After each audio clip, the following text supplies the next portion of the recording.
This is Conversations at the Well, a monthly podcast that invites you to listen to ideas and stories that will refresh and challenge. It doesn't matter what state you are in. When you come to the well, you will always leave inspired and renewed. Let's listen to today's conversation, hosted by Bishop Roy.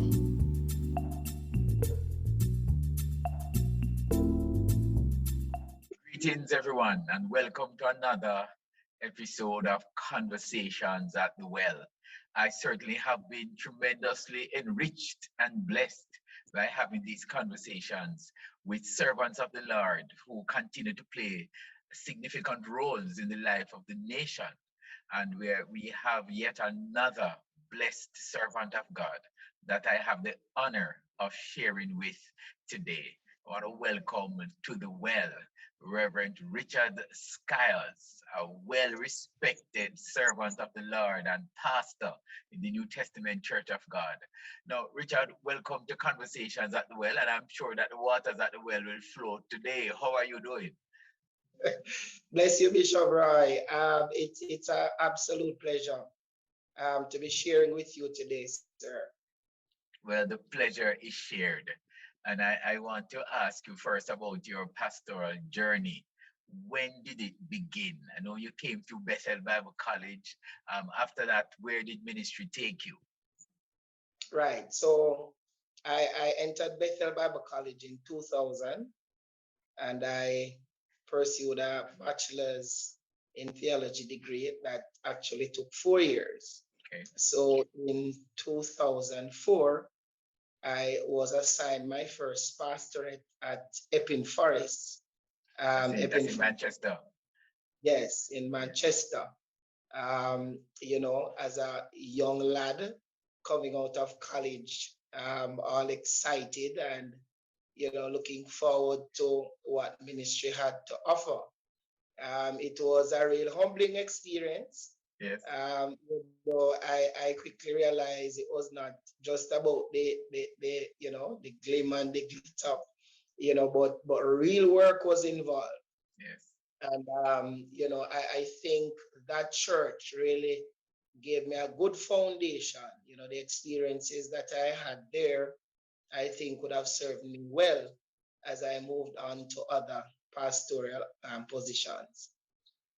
To date, I think my service at Stetting, on the Stetting district, has been the most rewarding for me. I'm very understanding set of people. How many years have you been there? I am, September would be 7 full years. 7 years. That's a perfect number. So that 8 normally talks about new beginning. I don't know what I mean. Right. So my longest pastorate, they have been in Trelawney, Sherwood, yes, and Stettin. And for me, they have been the most rewarding, of all my experience and journey in the church. Quite a wonderful mixed journey. I know that while you're doing that journey, you're also bivocational. So you were doing another journey alongside it as a guidance counselor in one of the high schools of the nation. What would you say are some of the major issues that guidance counselors have to tackle in today's schools? Well, the main issue is cases of abuse. And they stem from sexual abuse, physical abuse, psychological abuse.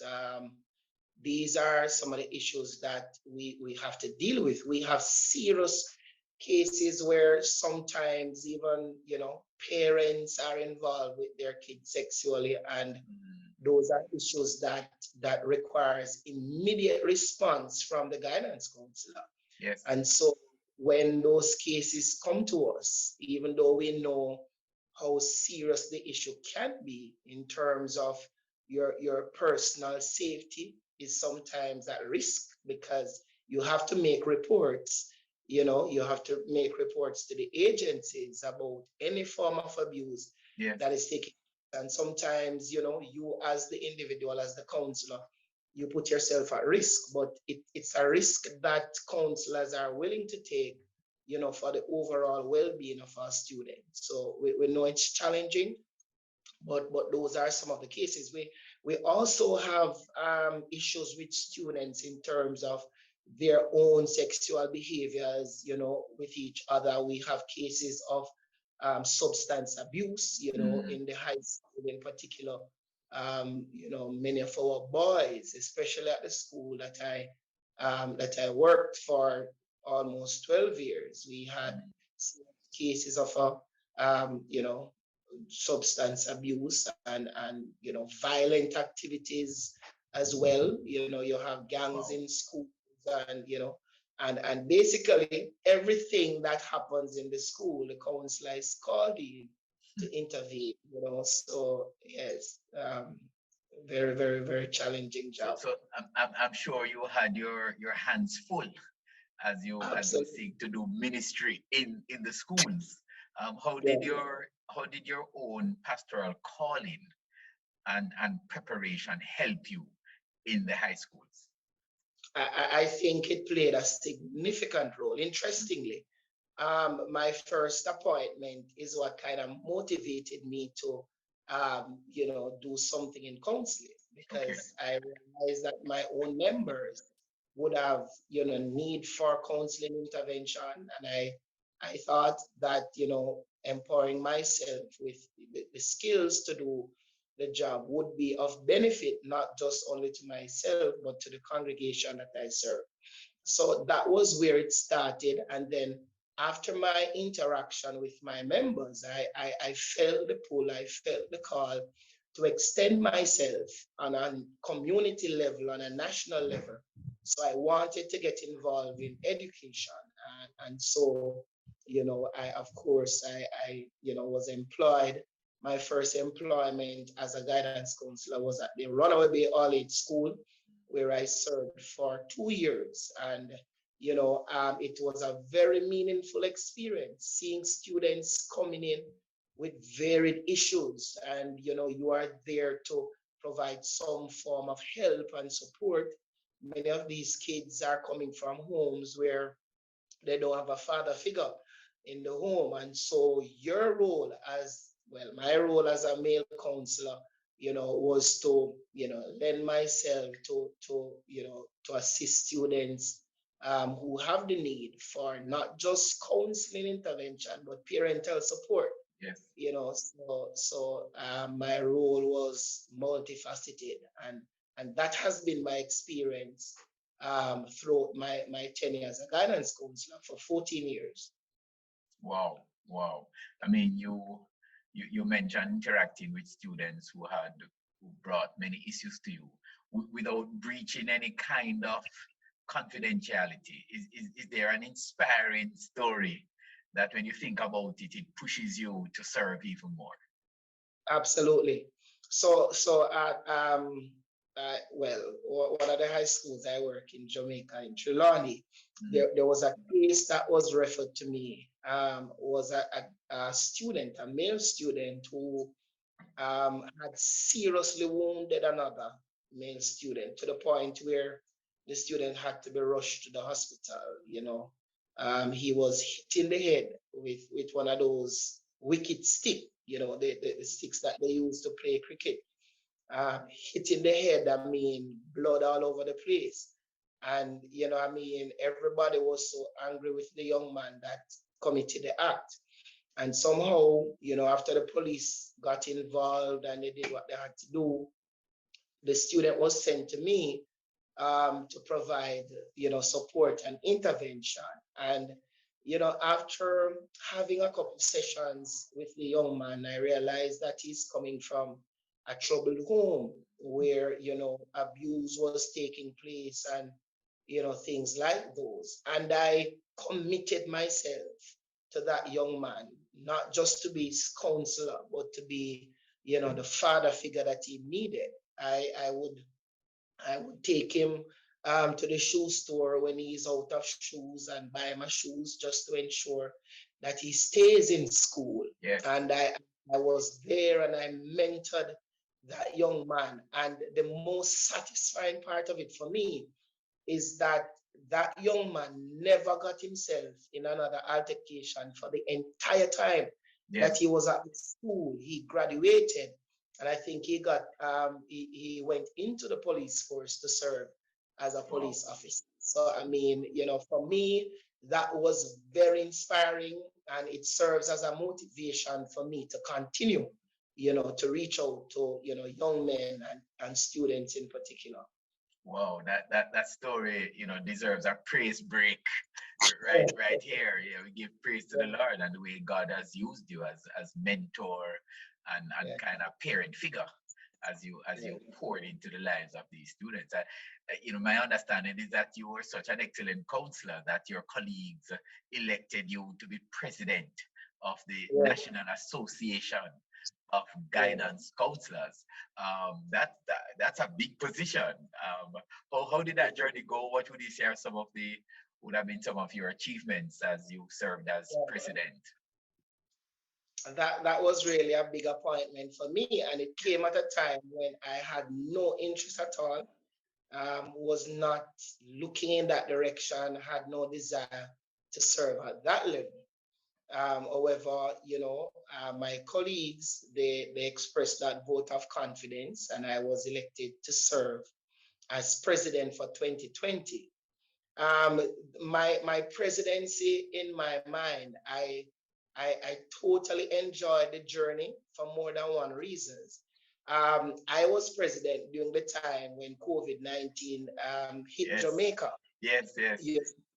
So it was a very, very challenging time. I mean, at one point, I thought that my tenure as president would be non-existent because I really didn't see myself being able to do anything because physical gathering Mm, were not allowed, and so it was really a challenge. But I had a very creative and motivated team of executive members, and with my inner passion to make an impact and to do something. We, of course, we met online, and we had to redevise the way forward in yes. terms of programming and stuff like that. For me that year, one of the most significant achievements, I believe, was the first you know we conducted our first national boys conference during my year, Mm, during COVID-19, the wow. first national boys conference. And we had a Zoom platform of 500. And to my surprise, we oversubscribed. There were Mm, persons at the conference who were calling and said that they were in the waiting room waiting to come in. The platform was full, you know and the boys, they were engaged, they were challenged, they were motivated, and that for me was like a life-changing experience because it's in the height of COVID.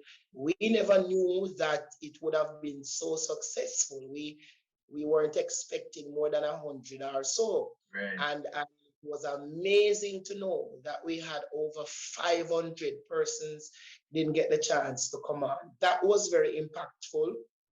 That boys conference continues today as a Mm, national event. It was instituted under my presidency, and just a couple of days ago, I was invited back to share with the boys at the same conference, yes. and it was a very meaningful experience. In addition to that, in the same year, we were able to do one of the most impactful peer counselors conference as well. So, Mm, so we gather peer counselors from all the schools across Jamaica.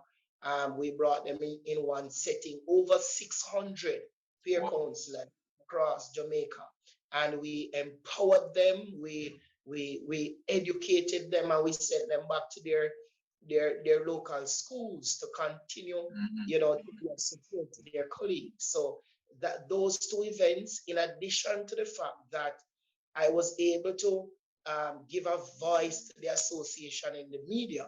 I did a number of media interviews, TVJ, um, Love 101, and many other radio stations, and as well as the the observer. So the association was brought to the fore. It Yes. was out there in the media, and persons were saying they never knew that they had a guidance association. That year, we were called upon so often. I represented, the association in media so many times. And I think that really put the association out there, and persons who were not aware that there was a guidance association, they are now aware that we do have such an organization. Well, Mr. President, you clearly had an outstanding tenure. We are talking to Richard Skyers, pastor, guidance counselor, the man who was elected president of the Association, National Association of Guidance Counselors. And God continues to position him in places of importance where he can serve. And right now, he has been seconded to a different organization, though linked with the Ministry of Education, the National Parenting Support Commission. Now, briefly tell us, what's that commission about, Richard? Right. So the National Parenting Support Commission is an agency of the Ministry of Education and Youth. The agency was mandated to implement the National Parenting Support Policy to increase parental involvement in the education system. So what we're tasked to do is really to provide training to educate our parents all across Jamaica. So I have now been assigned to one of the regions, one of the 7 regions, Region 4, where I am expected to go into the schools and to do audits of our parent places that we have in the primary schools, and also to provide psychosocial support. So I have been doing training with schools in St. James and places like Lucy and Westmoreland. So, that is basically what we do. The commission, however, we have 4 programs, our main programs. One is the parent mentorship program. Yeah. That program is what we call our flagship program. It's the big program where we go across parishes in Jamaica and we recruit parent mentors. We train them for 13 weeks. They would have completed 10 modules. And after they have completed those modules, they would have graduated.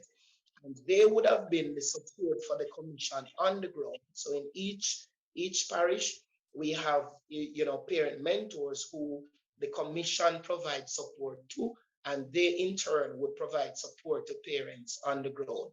We also have a parent place, as was mentioned, that Right. is located in our primary schools, our community centers, and in our churches across the nation. And it's a one-stop shop really that provides educational tooling for parents. So you can go there, you can pick up a brochure with parenting tips. You can go there, and if you are in need of counseling or psychosocial support, we will arrange for that to happen. We have what we call the Stay Connected program as well, that is established in the high school. And what we do is really to provide that kind of support to parents that they in turn can assist their children in staying in school. So it is geared at mitigating against truancy and dropout at school. So that program. And then we have the Be Prepared program that is in the primary school, and it serves a similar purpose. Well, I mean, 4 strong, strong programs. I mean, any one of them could be a standalone. The mentoring, the parenting places, the other one that seeks to connect parents with what's going on in the schools and to be prepared. Oh, wonderful. Are you enjoying that journey? Absolutely. It's very rewarding just to participate in the training of parents, knowing that you're empowering parents, and in turn, they are also extending themselves to other parents who are in need, so the experience has been tremendous. And, of course, we are seeking to connect with the churches, our own denomination. We are seeking to connect and to partner to see how best we can provide that kind of support for our parents. You must have read my mind. I was just about to ask you that it would seem as if many of your programs would be something that would be very comfortable with in a church setting, and it's what churches also do. So I'm very anxious that our church is reaching Yeah, out to the commission, but the commission is also has also opened itself to partnership, absolutely. and I look forward to that journey. As we wrap up, Richard, tell us a little about your family. You're a family man, strong Yeah. father or husband and father. Families, well, we thank the Lord. I have to be adjusting now. The fact that my first child, my first son, is now an adult. I have to be Really? adjusting. He'll be 21 this year. So I have to be adjusting from, being father to the little toddler that I had a few years Yes. ago, learning how to relate to a grown man. I also have, younger kids, 2 years and 9. And because of the level of involvement that I have to be so strategic in ensuring that I'm making time for them. My youngest son, Christian, is 2 years. Whenever time I reach home from work, last night I got home from work about almost 12 o'clock, Wow. and he was up waiting on me. And as I opened the door, he was there with his football. I had to kick a few balls with him, even though I was so tired. I had to kick a few balls with him before he got tired and decided that he's going to go to bed. Sister Skies is, as well. She is very much engaged at the ministry. She's now a math coach, so she Mm. goes around to different schools as well and provide that kind of support. But we're thanking the Lord for His goodness towards us. We have had challenging times, but the Lord has been extremely good to us, and we are really grateful. Really grateful. Indeed, a family of educators, seasoned and competent educators who are driven by their faith and their love for people. Now, Reverend Skiles, what word would you give to parents today?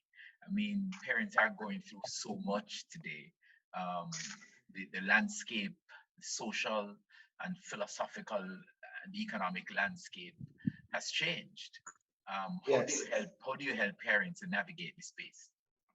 Absolutely. I mean, parenting, I will admit, in a time like this is very, very challenging. And so we have to be educating ourselves as we go along. And that is one of the first things I would recommend to our parents. Educate yourself, stay in touch with what is happening on the landscape. The commission is there as well that provides that kind of support. I would say to parents as well, be very active in listening to your children. Yes. And by that I mean you must be able to listen and hear what they are not saying, not just what they're verbalizing, but you must be able to read their emotions and other things. Be a clear communicator. Communicate clearly with your children. That is important. Give them a chance to express themselves. Mm. That is very, very important. We want to hear from them. We want to hear what is happening in their world. We're also saying to parents, you have to pay attention to your own well-being, your mental, your emotional, your social, and your spiritual well-being, because you are not able to do an effective job if you are not taking care of yourself. And so I would say to parents, pay attention to yourself, pay attention to your emotions, pay attention to your thoughts, pay attention to your level of interaction, and pay attention to your spiritual life. And also, finally, I would say be involved in your child's education. Very important. And that is one of the drive of the ministry, the National Parenting Support Commission, to get that connection between home and school. And so we're calling parents to get on board, to get involved in the lives of your children. And we bless you and we wish you all the best. Well, words of wisdom that should not be ignored, coming from a pastor, a guidance counselor, a father, a husband. Thank you so much, Pastor Skiles, for taking the time to have this conversation with me. We started out by saying that the waters would flow at the well today, and sure they did. They did, and we were certainly inspired. I wish you all the best as you continue to serve this nation through its different agencies and through the church. May God continue to prosper your family. Thank you, Thank everyone. Sure. Thank you, everyone, for joining us today at Conversations at the Well. See you again next time as we speak with another interesting, life changing person. God bless you. See you another time.